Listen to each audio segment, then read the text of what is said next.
আমার ৭ মাসের মেয়ের জন্য আজকে রান্না করেছি পটল সেদ্ধ, আলু সেদ্ধ এবং সাথে অল্প কিছু ভাত ছিল। এই খাবারগুলো আমার মেয়েকে আমি একটু হাত দিয়ে ম্যাশ করে দেব। আমার মেয়ের ১৮০ দিন শেষ হওয়ার পর থেকে আমি সলিড শুরু করেছি এবং আমি আমার মেয়েকে ব্লেন্ডার করা খাবার দেইনি, যার কারণে কিছুটা দানাদার খাবার হলেও আমার মেয়ে খেতে পারে। এবং আলহামদুলিল্লাহ এখন পর্যন্ত আমার মেয়ের কোনো রকম কোনো সমস্যা হয়নি, হজমের কোনো সমস্যা হয়নি, চোকিং এর কোনো সমস্যা হয়নি। সলিড শুরু হওয়ার পর থেকে একটা বাচ্চার জন্য এটা খুবই স্বাভাবিক যে সে সব সময় সব খাবার শেষ করবে না। আমার আজকের দিনটা ছিল এরকম। আমার মেয়ের জন্য দুপুরে আমি পটল সেদ্ধ করেছি, আলু সেদ্ধ করেছি এবং ভাত দিয়েছি, কিন্তু আমার মেয়ে প্রথম যে একটু খেয়েছে এরপর কিন্তু সে একদমই খায়নি।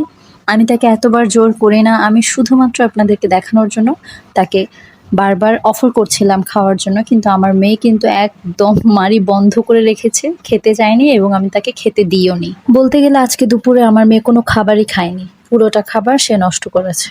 এই বিষয়টাকে আমি নষ্ট বা অপচয় হিসেবে দেখছি না, এতে আমার জন্য ভালো হয়েছে। আমি অন্তত আগামী ৩ দিন আমার মেয়েকে পটল এবং আলু ভাত দেব না, আমি তাকে অন্য কোনো নতুন সবজি ট্রাই করব।